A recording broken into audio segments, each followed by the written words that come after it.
Assalamualaikum warahmatullahi wabarakatuh. Apa kabar pemirsa? Jumpa lagi di acara kesayangan kita, Sekolah Fikih. Bersama saya Fatin Hamamah Zain yang akan memandu Anda selama 1 jam ke depan. Pada hari ini di episode ketiga, level pertama dengan mata kuliah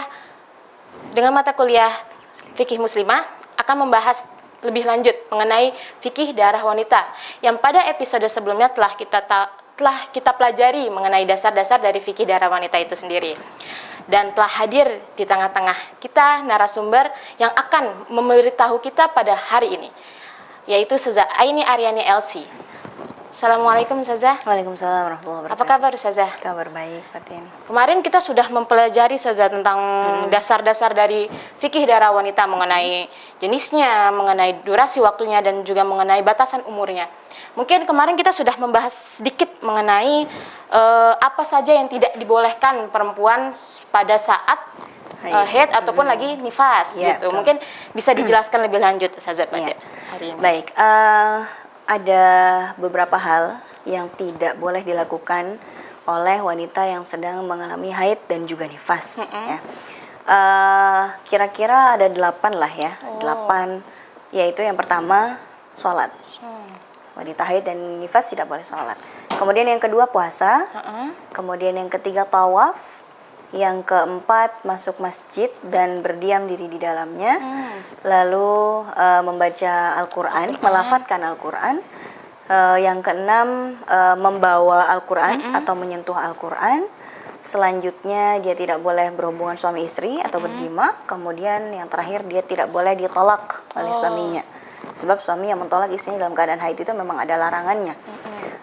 Yang pertama tentang sholat nih ya. Memang larangan untuk sholat ini kaitannya dengan wanita haid. Karena hadasnya itu. Ya. Kan wanita yang sedang haid itu kan sedang mengalami hadas besar. Wanita yang sedang punya hadas besar ya nggak boleh dia melakukan sholat gitu. Dan tapi begini, kaitannya antara wanita haid dengan kewajiban sholat ini begini. Ketika seorang wanita dia mulai haid di tengah-tengah waktu sholat nih, misalnya dia haidnya jam 2, padahal zuhur sudah masuk di jam 12 kurang nih, misalnya kan. Sudah masuk waktu sholat nih. Ya, berarti kan dia sudah sebagai mukallaf sudah ada kewajiban di pundaknya untuk melakukan sholat. Tapi dia tunda gitu kan, sampai pada akhirnya dia keluar haid di tengah-tengah jam sholat itu. Sholat. Betul. Nah, gimana nih pendapat para ulama di sini? Wanita ini tetap harus sholat. Berarti harus digantikan dalam pendapat jumhur. Dalam mazhab Maliki, kemudian Syafi'i, kemudian Hambali, perempuan yang sudah masuk waktu sholat tapi dia menunda sampai akhirnya keluar darah haid di tengah-tengah waktu itu, kewajibannya nggak gugur. Dia tetap harus melakukan sholat. Tapi kan dia lagi haid, gimana nih? Kan gitu. Ya harus diqodho nanti. Tapi kalau misalnya dia mau mengqodho, mau ngelaksanain sholat, kan dia lagi berhalangan nih. Kan dia nggak boleh sholat selama masa haid. Gimana nih? Dia wajib. Tapi pas mau ngerjain dia nggak boleh. Nah, ya sudah ditunda sampai dia boleh. Kapan dia boleh? Sampai dia suci. Maka ketika dia sudah suci, 7 hari kemudian misalnya dia suci, dia harus ganti itu sholatnya, sholat zuhurnya. Gimana cara gantinya? Apakah harus menunggu misalnya dia sucinya di waktu isya gitu? Apakah harus gantinya besok pas zuhur? Enggak, menggantinya ketika dia ingat. Jadi apabila kita sudah mandi janabah itu langsung dikerjakan, Suzan. Walaupun misalnya kita waktu itu posisinya di sholat subuh, terus kita sudah suci pada sholat isya gitu kan, sudah berbeda kan, Suzan. Kalau misalnya di qodho pun kan bisanya kan maghrib dengan isya, zuhur dengan asar. Berarti itu boleh dilakukan 2 rakaat setelah sholat isya. Kalau zuhur dengan asar, kemudian maghrib dengan isya, itu bukan masalah qodho, itu masalah dijamak sama qosor. Beda dong. Jadi untuk qodho, ketika dia ingat, kemarin nih saya belum sholat zuhur terus keburu haid nih, ya sudah diganti ketika dia suci langsung. Gitu. Iya, keburu nanti lupa kalau misalnya harus ditunggu-tunggu. Nah, Kemudian ini kan dalam mazhab Maliki, kemudian Syafi'i dan Hambali. Walaupun memang ada satu mazhab di mazhab Hanafi yang mengatakan bahwasanya wanita tadi yang kena yang keburu nggak sholat tapi keburu haid ya gugur. Oh, jadi kewajiban sholat zuhurnya tidak usah diganti ya. Iya, Ya, alasannya dalam mazhab ini dikatakan melaksanakan sholat itu kan waktunya waktu muasa. Waktunya itu leluasa. Luas waktunya gitu kan. Ketika seseorang punya halangan misalnya lagi ngapain gitu kan, habis gini ada uzur syar'inya kenapa dia menunda sholat, tiba-tiba mau sholat ke kamar mandi haid gitu. Ya sudah, dalam mazhab Hanafi tidak perlu mengganti. Tapi ini cuma mazhab Hanafi saja, bukan mazhab mayoritas.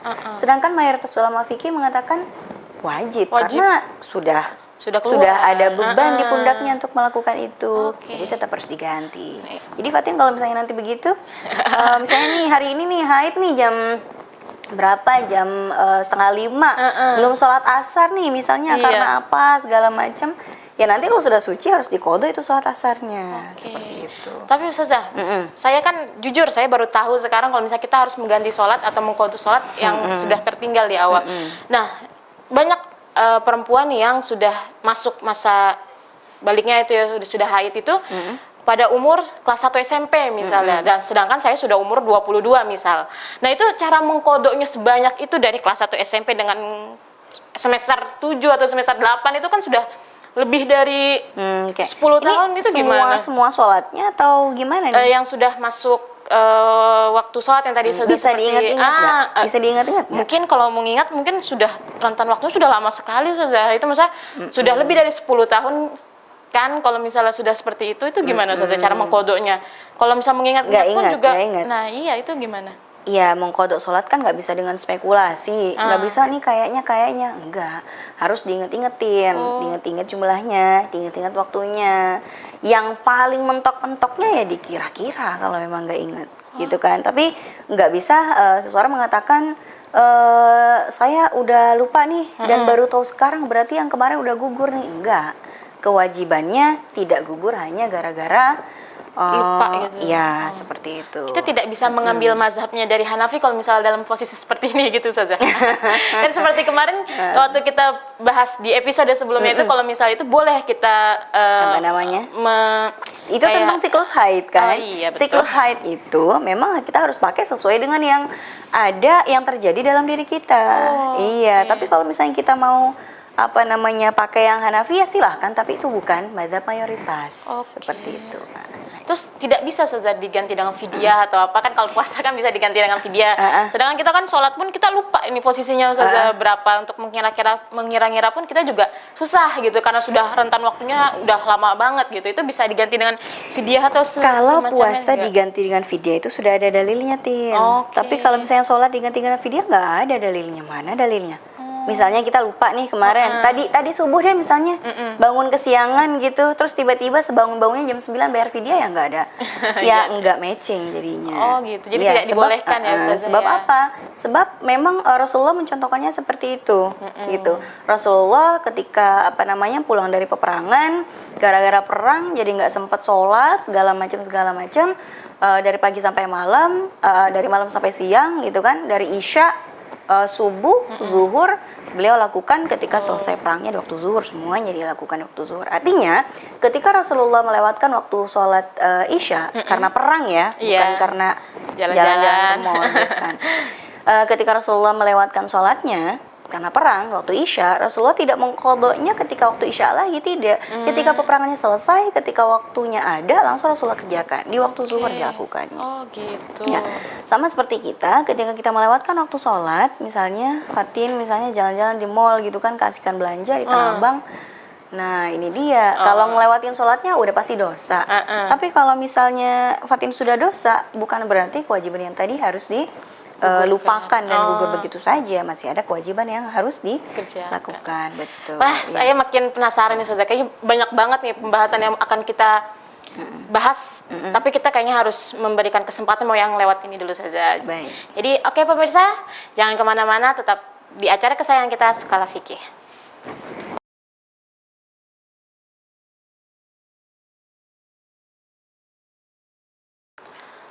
Oke pemirsa, kembali lagi di acara kesayangan kita, di acara Sekolah Fikih.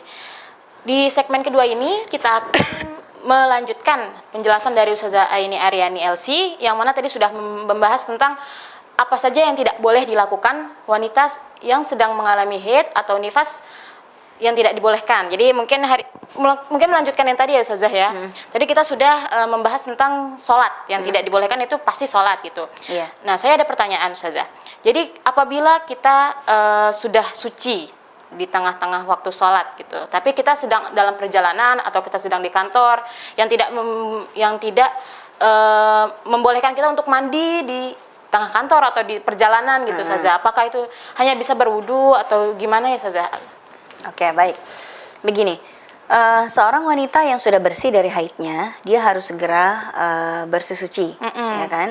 Kecuali dalam dalam kasus wanita yang di episode sebelumnya kita sudah bahas bahwasanya ada sebagian wanita yang boleh menunggu atau melakukan masa istizhar iya, kalau betul. memang dia yakin besok masih ada lagi, akan keluar lagi darahnya, karena darahnya stop atau berhenti di waktu yang tidak seperti biasanya.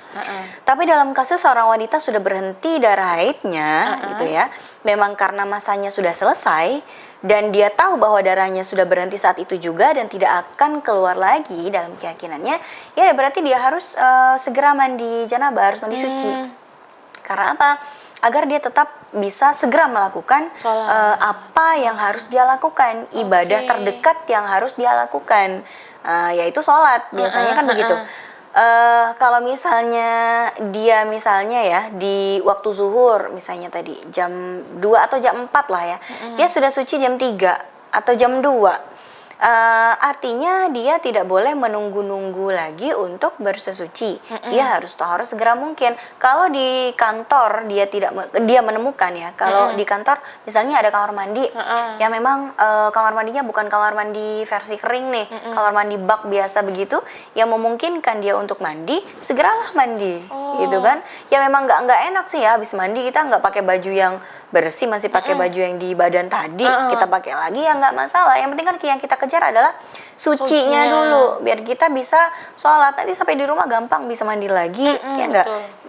Urusan kita nggak bawa sabun segala macam nggak masalah. Yang penting kita segera bersuci biar bisa segera sholat. Tapi kalau misalnya mentok-mentoknya dia berada di kondisi di mana dia tidak mungkin mandi atau tidak menemukan air, betul. ya kan? Dia nggak nemuin air nih, gitu. Atau ada air tapi airnya tidak terjangkau, atau ada air tapi tidak dibolehkan untuk mandi, ya kan? Ada tuh air tapi nggak boleh dipakai mandi, yang punya air ngelarang untuk makainya. Gimana nih? Nah betul itu. Mentok-mentoknya nih Tin, mendesak-desaknya. Itu gimana? Gitu ya. Udah paling mentok-mentoknya nih ya. Betul. Solusinya tayamum. Oh dibolehkan saja. Iya. Apa coba niat tayamum itu asalnya gimana? Listibahatis sholat.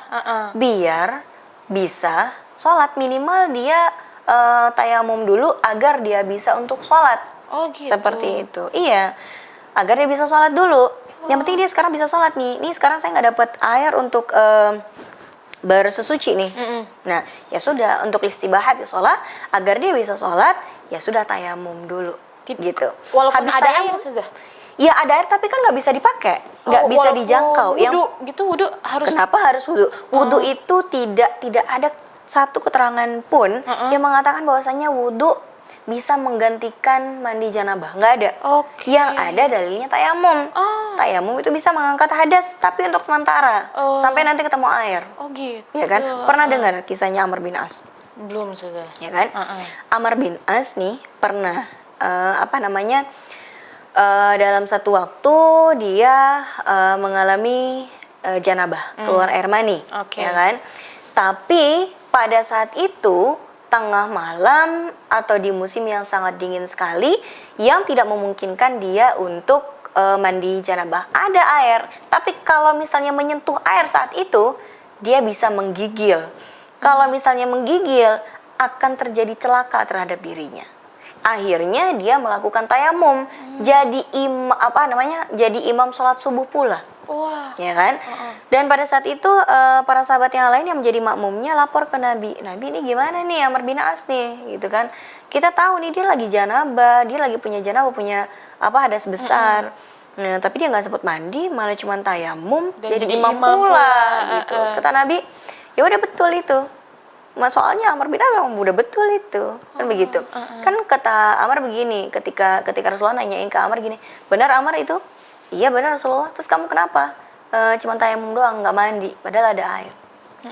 Dijelaskan kondisinya. Pada saat itu ya Rasulullah, airnya dingin banget, kondisinya sedang menusuk kulit saking dinginnya. Kalau misalnya saya pakai mandi segala, saya bisa celaka. Padahal kata Allah dalam firman-Nya, wala tulqu biaidikum ila tahluka, jangan sampai kalian itu mencelakakan diri sendiri. Oh, udah cakep, pinter Amr bin As. Seperti itu. Nah, ini artinya tayamum untuk sementara bisa mengangkat hadas untuk sementara agar kita minimal bisa melakukan sholat. Sampai nanti ketemu air. Sama seperti orang tadi di kantor ada nih kamar mandi, tapi tulisannya gede banget gak boleh mandi. Nah, artinya yang punya wewenang tidak mengizinkan kita untuk menggunakan air tersebut untuk mandi. Ya gitu kan. Atau misalnya dia sudah mencari tempat terdekat untuk mandi, SPBU segala macam nggak ketemu juga. Pokoknya udah mentok deh, udah nggak ketemu, udah mentok-mentoknya nih. Ya semua usaha sudah dilakukan. Ya sudah, tayamum dulu, sholat dulu di kantor, sampai rumah nanti dia mandi janabah. Oh, gitu. Seperti Berarti itu. harus tetap dikerjakan, tidak boleh menunda ya, Ustazah? Iya, betul. Oke. Terus Ustazah, banyak yang bertanya, apabila perempuan sedang haid atau sedang nifas pada Idul Fitri ataupun Idul Adha gitu, itu diperbolehkan tidak untuk seorang wanita itu menghadiri atau mengikuti sholat id? Sholat id itu? Iya, memang kan orang kalau misalnya lagi merayakan Idul Fitri atau Idul Adha, kan semuanya harus keluar kan, disuruh keluar sama Nabi kan, gitu kan. Mau dia masih gadis, mau dia sudah tua, gitu kan. Memang diperintahkan untuk keluar. Untuk apa? Untuk memperbanyak jumlah kaum muslimin, ya kan? Biar ketahuan ini ternyata kita sudah banyak orang muslimin, ingin bareng-bareng merayakannya. Kemudian biar pada dengar khutbahnya khotib, ya, yang sedang khotib Id. Nah, dan ini memang orang haid memang dalam pendapat 4 mazhab memang diperbolehkan kalau soal keluarnya. Yang dipermasalahkan nanti sampai mendekati masjid dia boleh masuk atau enggak. Posisinya di mana nih, positioningnya yang dipermasalahkan. Bukan keluar rumahnya ya. Kalau keluar rumahnya kan semuanya memang disuruh keluar untuk memperbanyak jumlah kaum muslimin. Yang nanti akan dipermasalahkan posisi orang haidnya ini di mana nih. Nah, para ulama dari 4 mazhab sudah membahas. Ini kita akan bahas. Ini ada buku tentang himpunan hasil riset dan verifikasi tentang ikhtilaful ulama dari 4 mazhab yang dilakukan oleh kelompok-kelompok di rumah fikih yang tergabung dalam Majlisul Bahsi wa Tahqiq. Ya, kita lihat nih tentang hukum wanita haid menghadiri sholat Id, baik itu Idul Fitri atau Idul Adha. Betul. Ini yang pertama kita bahas dari mazhab Hanafi dulu ya, Fatin. Nah, ini ada seorang salah satu ulama mazhab Al-Hanafiyah, namanya As-Sarakhsi, dalam kitabnya Al-Mabsut di jilid 2 halaman 41 dikatakan, wa ma'lumun anna al-haidha lima tusalli fa dhahara anna khurujahunna li takthiri sawadil muslimin. Nah, ini kata dia, orang haid ini yang sedang haid tidak diperbolehkan sholat, tapi keluarnya pada saat sholat haid ini boleh untuk memperbanyak jumlah kaum muslimin. Sholatnya nggak boleh, tapi keluar dari rumah untuk merayakan, untuk menghadir ketika orang lagi pada sholatin, ikut aja di dekat situ, ya kan? Biasanya kan kita di lapangan ya kalau sekarang nih. Nah ya sudah, dekat orang-orang yang pada suci ini pada sholat. Ini orang yang nggak lagi sholat, yang lagi haid, ikut hadir aja di situ, dekat-dekat situ. Ya tapi nggak ikut sholatnya sudah pasti dilarang. Tapi menghadiri sholatnya, ikut meramaikan jumlah kaum muslimin, ini yang diperintahkan. Nah kemudian yang kedua, ada lagi dari mazhab Hanafi, Al-Kasani dalam kitabnya Bada'i As-Sana'i' fi Tartibi Asy-Syara'i' jilid 1 halaman 276. la yusalliyanna al-'ida ma'al imam li'anna khurujahunna litakthiri sawadil muslimin. Di hadis Ummi Athiyyah, kunna nisa yakhrujna ma'a Rasulillah sallallahu alaihi wasallam hatta dhawatul khudur wal huyyab. Nah, kata Al-Kasani di sini, penulis kitab Bada'i As-Sana, ya. Tidak boleh bagi orang-orang yang haid ini untuk sholat bareng-bareng imam. Iya, kan dia lagi haid. Gimana mau sholat bareng-bareng imam? Karena ikut sertanya mereka dalam haid ini tujuannya untuk menambah jumlah kaum muslimin. Dengan dalil dari hadis Ummu Athiyyah yang mengatakan, dulu kami para wanita keluar bersama Nabi sampai para wanita yang dipingit, yang lagi dipingit aja disuruh keluar dulu. Ya. Terus wanita-wanita haid juga ikut keluar dan Nabi tidak melarang itu, gitu loh. Jadi keluarnya memang boleh, Tin, untuk merayakan, untuk meramaikan. Tapi enggak enggak boleh sholat. Artinya dia boleh keluar rumah, memang dianjurkan untuk keluar rumah untuk meramaikan hari raya kita. Hanya saja dia enggak boleh sholat, yang pertama. Yang kedua, batasannya dia enggak boleh masuk masjid. Nanti akan kita bahas hukum wanita haid yang masuk dan berdiam diri di masjid. Ustazah, mungkin ditahan dulu kali, Ustazah. Ini harus ada yang lewat dulu. Jadi bagi pemirsa yang mau tahu kelanjutannya, tetap di acara ini di Sekolah Fikih. Jangan kemana-mana.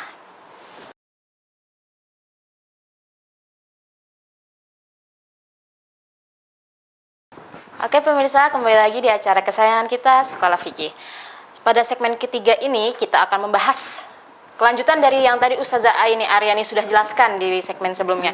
Ustazah, tadi Ustazah sempat membahas tentang sholat Idul Fitri ataupun Idul Adha. Berarti itu berhubungan dengan juga perempuan itu masuk atau tidak di masjid pas sedang melakukan sholat id dan sholat Idul Fitri maupun Idul Adha gitu, Ustazah. Apa dia harus nunggu di luar, jongkok aja duduk atau gimana, Ustazah? Nungguin sendal gitu ya. Oke, baik. Tentang orang haid itu di mana gitu ya. Yang pasti dia nggak boleh masuk ke masjid. Ya kan? Karena memang nanti di poin selanjutnya kita akan bahas tentang larangan wanita haid untuk masuk ke dalam masjid dan berdiam di dalamnya. Betul. Artinya ketika dia dianjurkan untuk keluar dari rumah untuk memeriahkan dan memperbanyak jumlah kaum muslimin itu kan tadi sudah kita bahas ya. Dia tidak boleh sholat bareng-bareng imam. Karena apa? Karena dia dilarang untuk sholat. Nah, poin selanjutnya dia juga tidak boleh ikutan masuk ke dalam masjid. Sebesar apapun itu masjid, misalnya seperti Masjidil Haram, orang-orang yang haid itu nggak boleh ikutan masuk ke masjid, gitu kan? Ya sekitar situ saja. Kalaupun misalnya masjidnya besar nih, ada masjid akbar, gitu kan? Sedangkan jumlah yang sholat itu tidak memenuhi sampai teras-terasnya, ya silakan di terasnya saja, gitu kan, bukan di tempat yang orang-orang pakai untuk sholat. Di terasnya, di dekat kamar mandinya, di lapangannya dan lain sebagainya, yang pasti bukan di dalam masuk ke dalam masjid di area orang-orang yang sedang sholat, gitu kan. Nah, artinya di poin selanjutnya bahwasanya orang yang sedang haid ini tidak boleh untuk masuk masjid. Nah, ini ada aqwalul fuqaha, ya, pendapat-pendapat secara eksplisit nih di kitab-kitab masing-masing yang akan kita sampaikan di sini, boleh ya. Dalil yang memang secara umum dipakai oleh semua mazhab ini, hadis Rasulullah yang berbunyi, fa inni la uhillu al-masjida li haidin wala junub. Sesungguhnya aku tidak menghalalkan masjid atau tidak memperbolehkan seorang wanita untuk diam di dalam masjid, dan tidak juga bagi orang yang sedang junub. Ya kan? Siapa aja orang yang junub, Fatin? Selain orang haid. Nifas. Haid, nifas, kemudian ada lagi orang yang kalau misalnya haid dan nifas ini adalah perempuan, khusus perempuan. Sedangkan bagi orang selain perempuan yang janabah tadi yang sudah pernah sebutkan, keluar mani walaupun tanpa jima, kemudian selanjutnya berjima walaupun tanpa keluar air mani. Kemudian bagi wanita lagi nih, cuma wanita yang mengalami melahirkan walaupun dia tidak keluar darah nifas juga termasuk hadas besar, ya. Haid, kemudian nifas, wilada, khurujul mani, jima. Selanjutnya yang yang junub juga tapi nggak bisa masuk masjid sendiri, kalau nggak digotong ya orang meninggal. Oh iya. Ini juga besar. Baik. Kemudian selanjutnya, batasannya bagi seorang wanita yang nggak boleh ke masjid, dia harus tinggal di situ. Tapi kalau cuman lewat doang, nyebrang doang, itu nggak masalah, Fatin. Dan itu dijelaskan di dalam surat An-Nisa ayat 43 yang bunyinya, Ya ayyuhalladzina amanu la taqrabus salata wa antum sukara hatta ta'lamu ma taqulun wa la junuban illa 'abiri sabil. Wahai orang-orang yang beriman, janganlah kalian mendekati sholat dalam keadaan mabuk sampai kalian sadar dengan apa yang kalian katakan, dan tidak pula dalam keadaan junub, kecuali sekedar melewati saja. Kalau dia hanya lewat dong, misalnya gini, Fatin lagi haid misalnya, depan rumah Fatin ada masjid gitu kan. Kalau misalnya kita mau di sampingnya masjid ada jalan besar, yang kalau kita akan ke jalan besar itu gitu kan, kalau nggak lewat masjid nih harus muter jauh sekali. Nah, Fatin boleh nih cuman penumpang lewat nih di masjid, masuk masjid keluar lagi tembus ke jalanan, kan begitu. Nah, ini boleh. Yang nggak boleh masuk masjid diem di situ dalam keadaan haid, gitu kan? Tahu nggak apa alasannya? Kenapa ilat? Kan banyak sekarang yang nanya ya. Kayaknya ini deh ilatnya, gara-gara takut darahnya kececer. Kita pakai aja nih pembalut yang tebal biar nggak netes, kan begitu. Sering seperti itu. Iya kan? Alasannya kan begitu. Padahal ilat melarang orang-orang yang janabah untuk masuk ke masjid. Orang haid kan janabah ya. Dia bukan karena darahnya takut kececer, Tin. Tapi karena janabahnya itu, dia sedang punya hadas besar. Begitu. Begitu juga orang yang misalnya habis berhubungan suami istri misalnya, dia dilarang masuk masjid bukan karena takut, mohon maaf, spermanya atau air maninya berceceran kemana-mana, bukan. Tapi karena dia lagi punya hadas besar. Hadas besarnya itulah yang membuat dia nggak boleh berdiam di dalam masjid. Gitu. Tapi kalau nyebrang boleh. Apa dalilnya boleh nyebrang? Lah ini tadi, illa abiri sabilin, kecuali kalau dianya itu orang junub, dan orang junubnya atau orang haidnya ini cuma pengen nyebrang aja. Dan ini pernah kejadian sama bunda kita Aisyah radhiyallahu anha. Pada saat itu Rasulullah minta diambilin sorban atau pakaian lah gitu ya, untuk diambilkan. Nih tolong bilang ke istri saya nih, Aisyah, tolong ambilin sorban saya ke sini ke masjid. Nah gitu kan, Aisyah ambil sorbannya Nabi, kemudian mengantarkan sorbannya itu ke Masjid Nabawi. Di dalam Masjid Nabawi kan ada Nabi. Masuk Aisyah, ngasih sorban, kemudian habis itu keluar lagi. Dan pada saat itu Aisyah sedang dalam keadaan haid, dan Rasulullah tahu Aisyah lagi haid gitu. Tapi Rasulullah nyuruh Aisyah untuk ngambilin sorbannya dan masuk ke dalam masjid untuk kasih ke Rasul. Nah, itu juga menjadi dalil bahasanya orang haid boleh masuk ke masjid sebentar untuk keperluan tertentu, sebentar doang sih. Habis itu keluar lagi, tapi nggak usah berdiam di situ. Jadi tidak boleh duduk ataupun tidak boleh menunggu ya, Ustazah? Iya, duduk apalagi tidur kan. Begitu. Dan Ustazah, banyak mungkin ibu-ibu yang bertanya, kan banyak pengajian-pengajian yang dilakukan di serambi masjid. Itu kan sudah termasuk dalam lingkungan masjid. Dan banyak ibu-ibu yang mungkin tidak semuanya dalam keadaan suci. Pasti ada yang misalnya lagi keadaan haid atau gimana. Itu gimana, Ustazah?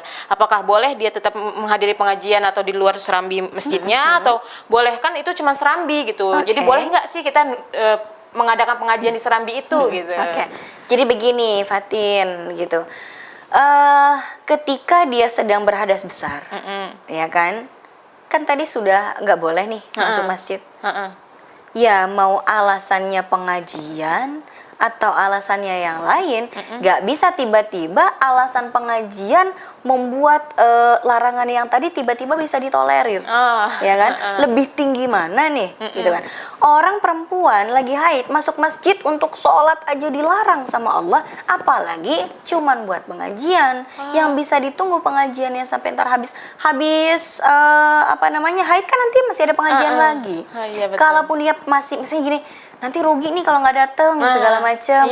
Lah kan bisa dia di serambinya, di teras, di tempat orang yang nggak dipakai untuk sholat. Jadi agak menjauh. Ada tempat duduk kan biasanya pembicaranya pakai speaker. Betul. Ya kan? Misalnya duduk di tempat duduknya di mana, di dekat satpam segala macam.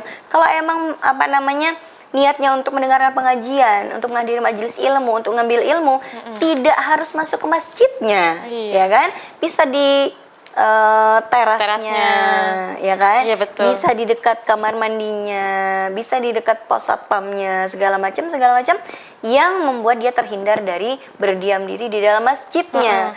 Masa iya sholat yang menjadi rukun Islam saja disuruh berhenti sama Allah, ya kan? Kok tiba-tiba dengar pengajian sambil di dalam masjid tiba-tiba jadi boleh, ya gitu. kan?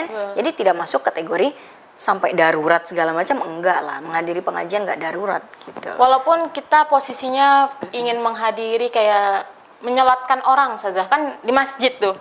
Nah, itu juga berarti kita hanya bisa menunggu di serambi masjidnya Dia saja. sholat? Enggak. Tidak ada Ya boleh kan? sholat. Ya sudah, gitu. cuman menghadiri kan? Ya sudah menghadiri, apakah harus masuk ke dalam masjid? Tidak. Tidak juga.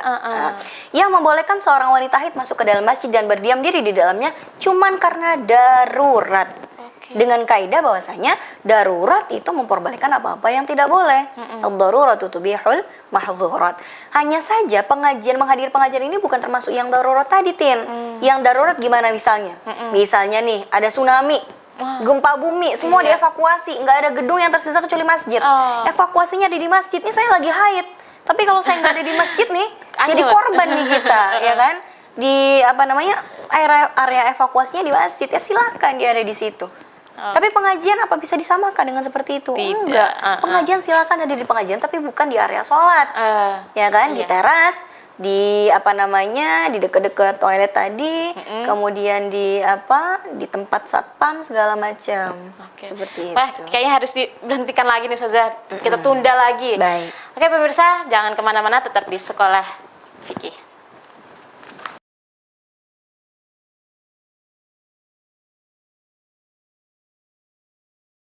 Oke pemirsa, kembali lagi di acara kesayangan kita di Sekolah Fikih. Ustazah, pada segmen sebelumnya, Ustazah menyinggung tentang perbedaan mengenai masuknya masjid di antara 4 mazhab gitu.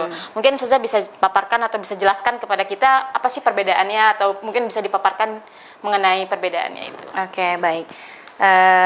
Ini ada buku ya, himpunan hasil riset tadi tentang Majlisul Bahsi wa Tahqiq. Kita akan bahas tentang hukum wanita haid masuk ke dalam masjid dan berdiam diri di dalamnya. Nah, ini dari mazhab Al-Hanafiyah ada Al-Kasani, penulis kitab Bada'i As-Sana'i' fi Tartibi Asy-Syara'i'.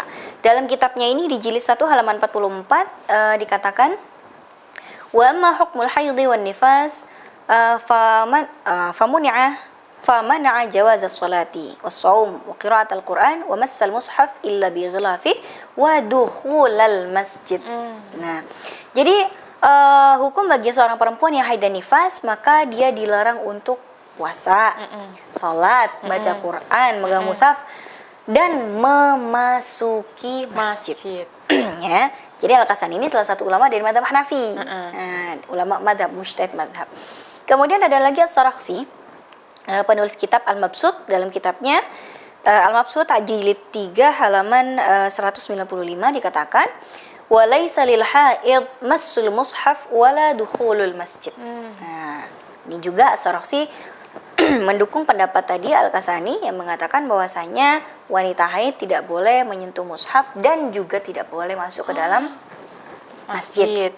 Ada lagi nih Fatin, Ibnul Humam ya, meninggal pada tahun 681 Hijriah. Beliau menulis kitab Fathul Qadir ya.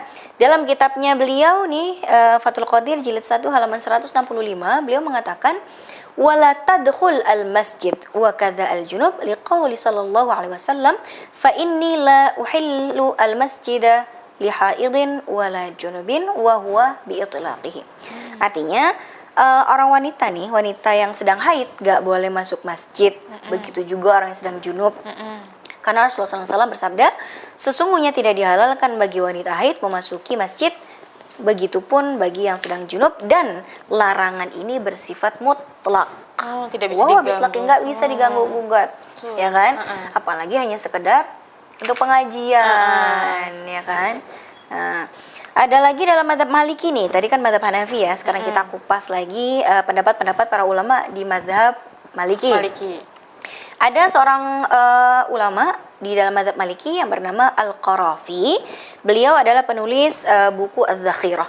Di dalam kitab beliau Az-Zakhirah ini di jilid 1 halaman 379 dikatakan, wa ammal masjid faliqaulihi sallallahu alaihi wasallam la yahillul masjidu li haidin wala junub. Masjid ini sesuai larangan Rasulullah, dia nggak boleh masuk masjid. Nah, Al-Qarafi juga mengatakan hal yang sama. Kemudian dari mazhab Syafi'i ini. Nah, kita orang Indonesia kebanyakan kan pakai mazhab Syafi'i. Banyakan gitu kan. Ada salah satu ulama dari mazhab Syafi'i yang bernama Imam Nawawi. Beliau wafat pada tahun 676 Hijriah. Beliau menulis kitab Al-Majmu' Syarah Al-Muhadzab. Di kitabnya ini di jilid 2 halaman 155 dikatakan, wa yahrum 'alaihi lubthu fil masjid wa la yahrum 'alaihi al-'ubur sallallahu liqali ta'ala la taqrabu sholata wa antum sukara hatta ta'lamu ma taqulun wa la junuban illa 'abiri sabilin. Nah, bagi orang yang junub termasuk di dalamnya orang haid tidak boleh al-lubthu fil masjid. Apa al-lubthu fil masjid? Berdiam diri di dalam masjid. Ya, tapi wala yahrumu alaihi al-'ubur, tapi tidak apa-apa kalau cuma nyebrang doang. Tadi Fatin kan mau nyebrang, cuman ada masjid di depan rumah. Kalau nggak nyebrang masjid, kudu muternya jauh sekali. Nah, ini boleh, gitu kan? Sebagaimana tadi yang dilakukan oleh bunda kita Aisyah radhiyallahu anha.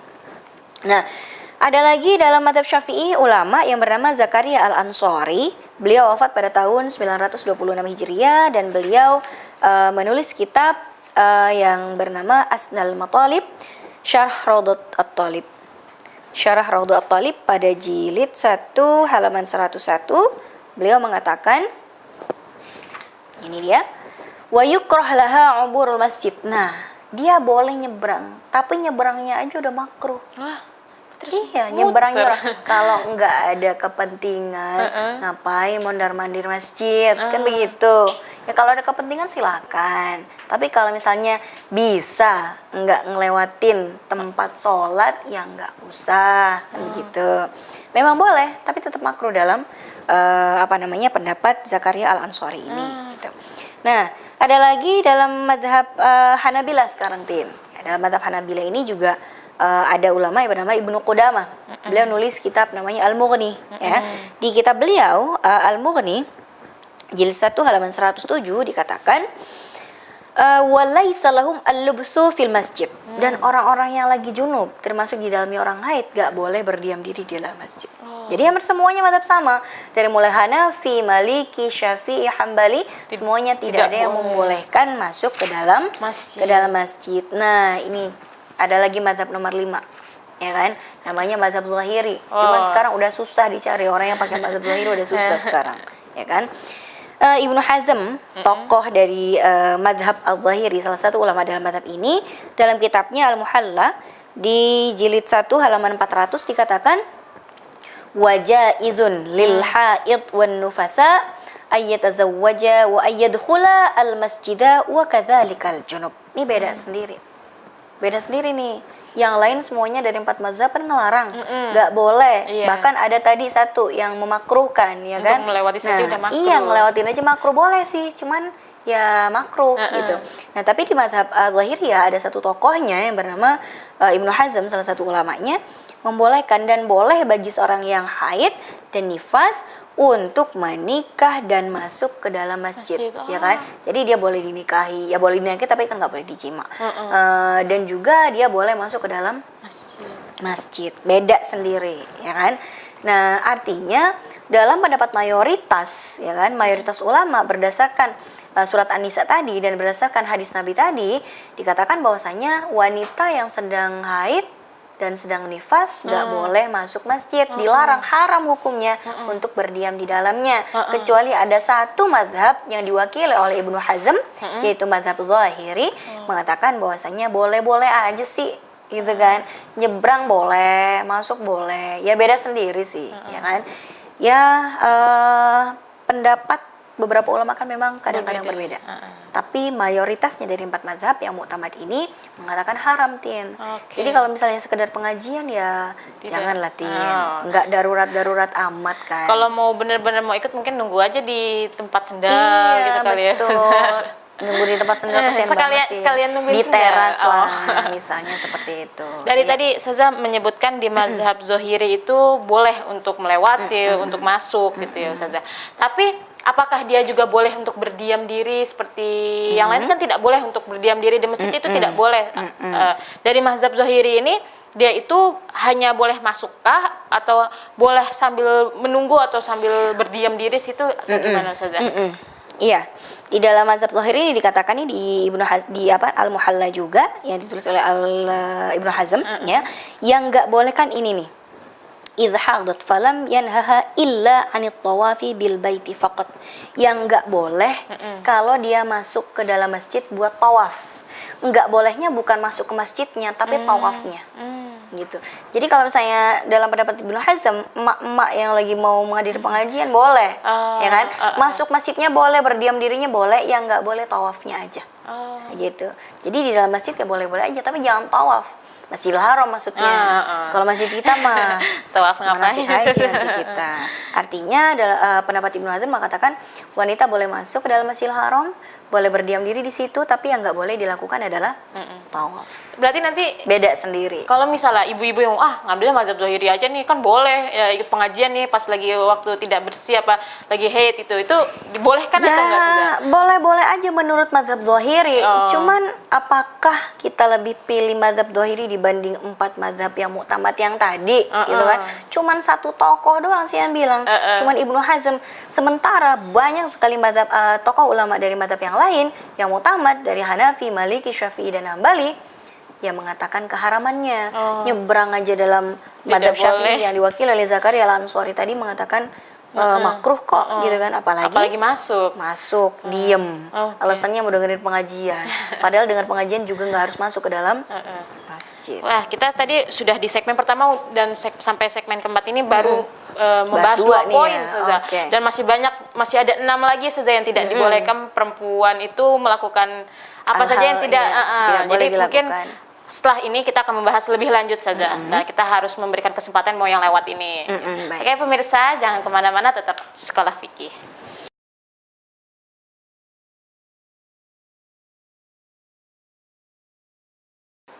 Oke, pemirsa, kembali lagi di acara Sekolah Fikih. Ustazah, tadi pada segmen sebelumnya Ustazah sempat menyinggung dari mazhab Zohiri ya, yang kalau misalnya itu tidak boleh melakukan tawaf gitu. Dan pada segmen awal atau pada episode awal tadi, Ustazah menyebutkan bahwa tawaf itu termasuk yang tidak dibolehkan untuk wanita yang sedang haid ataupun sedang nifas gitu. Mungkin Ustazah bisa jelaskan dan mungkin ada perbandingan paparan-paparan yang ada di antara mazhab-mazhab tersebut. Untuk yang masalah seorang wanita haid masuk masjid dan berdiam diri di dalamnya, itu kan sudah kita bahas bahwasanya mayoritas dari 4 mazhab yang muktamad tadi, Hanafi, Maliki, Syafi'i dan Hambali mengatakan tidak bolehnya, keharamannya wanita yang berdiam diri di dalam masjid. Kecuali memang Zohiri tadi mengatakan boleh seorang wanita yang haid juga orang junub untuk masuk ke dalam masjid, enggak cuma nyebrang, berdiam diri juga boleh, kecuali tawaf yang nggak boleh. Nah, ternyata Fatin, kalau ada perbedaan pendapat tentang wanita yang boleh berdiam diri di dalam masjid, sebetulnya bukan perbedaan sih ya, karena cuman mazhab Zohiri aja yang nggak bolehin gitu kan.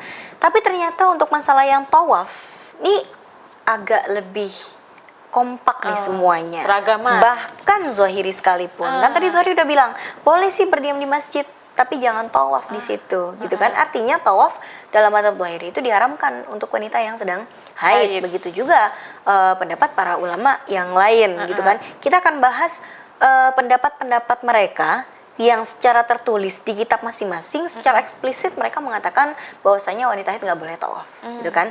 Jadi yang kita bahas tadi di awal sholat yang nggak boleh, yang kedua masuk masjid, yang ketiga kita kan sekarang bahas tentang tawaf. Tawaf sudah jelas keharamannya bagi wanita yang haid, cuman kita akan bahas mana sih buktinya bahwasanya para ulama semuanya pada kompak gitu kan, dipaparkan ya saja yang menurut. Coba dari mazhab Hanafi kita lihat nih muhakkiknya ada salah satu ulama yang bernama Al-Kasani. Beliau menulis kitab Bada'i As-Sana'i' fi Tartibi Asy-Syara'i' di jilid 2 halaman 142. Beliau mengatakan anna ajma'na ala annahu la yajibu 'ala al-haid anna an-nabiy sallallahu alaihi wasallam rakhasa lin-nisa'i al-huyyat tarka tawaf as-sadri li'udhri al-haid wa lam ya'murhunna bi iqamati syai'in akhar maqamah. Artinya bahwasanya dalam ijma gitu ya, di dalam mazhab Hanafi mereka sudah ijma, sepakat semua ulama dalam mazhab Hanafi mengatakan bahwasanya tawaf itu tidak wajib bagi wanita haid. Dalilnya bahwasanya Nabi SAW sendiri memberi rukhsah kepada wanita-wanita yang haid untuk meninggalkan tawaf dan mereka tidak diperintahkan untuk menggantinya dengan yang lain. Maksudnya tidak diperintahkan untuk menggantinya. Orang wanita nggak diharuskan tiba-tiba tetap harus tawaf, tapi gara-gara tawaf nanti bayar dam, enggak juga gitu. Udah berhenti aja gitu, karena memang Rasulullah melarang untuk itu gitu kan. Nah kemudian ada lagi nih namanya Az-Zailai, beliau menulis kitab Tabyinul Haqa'iq Syarah Kanzu Ad-Daqa'iq. Dalam kitab ini di jilid 1 halaman 57 beliau mengatakan wa yamna'u al-haidu aidan at-tawafa wa kadza al-janabah lianna at-tawafa fil masjid salatun hakadha 'allalu fihi. Wanita yang haid dilarang untuk melaksanakan tawaf dan begitu pula yang janabah karena tawaf yang di dalam masjid itu seperti sholat hukumnya. Gak boleh sholat ya berarti gak boleh tawaf juga gitu ya. Nah dalam mazhab Maliki, tadi mazhab Hanafi ya, sudah sepakat dalam mazhab Hanafi semuanya bahwasanya tawaf ini diharamkan bagi wanita haid. Kemudian dalam mazhab Maliki ada lagi salah satu ulama dalam mazhab Maliki ini yang bernama Ibnu Abdil Bar. Beliau mengatakan dalam kitabnya Al-Istidhkar halaman 4 jilid 4. Beliau mengatakan falta'amala 'amal al-hajjah kullahu illa at-tawafa bil baiti. Maka dua orang itu, maksudnya orang haid dan nifas, itu boleh melakukan apa aja dari rangkaian rukun haji kecuali tawaf di Masjidil Haram gitu ya. Kemudian dalam mazhab Syafi'i ini sekarang ya, ada Imam Nawawi, beliau wafat pada tahun 676 Hijriah. Dalam kitabnya Al-Majmu' Syarah Al-Muhadzab jilid 2 halaman 356 beliau menyebutkan waqad ajma'al ulama ala tahrimi at-tawafi 'ala al-haid wan nufasa wa ajma'u annahu la yasihhu minha tawafun mafrudun wala tatawwu'un. Nah, beliau mengatakan ini udah jadi ijma'nya para ulama bahwasanya tawaf di masjid itu, di Masjidil Haram ini ya dilarang buat wanita haid dan wanita yang sedang nifas gitu. Baik itu tawafnya tawaf wajib haji maupun tawaf yang sunnah ya kan. Mau tawaf nih gitu kan, nggak ada kerjaan, mau tawaf aja deh gitu ya, nggak bisa juga. Jadi memang larangannya sudah menjadi ijma di kalangan para ulama. Termasuk juga ini dalam mazhab Hambali.